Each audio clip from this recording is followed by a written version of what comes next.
Yesterday in that video I made the swale observations, this was completely dry.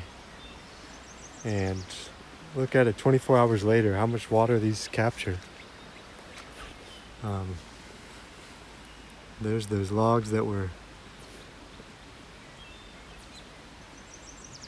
in the video yesterday, and these couple logs and branches are completely submerged now.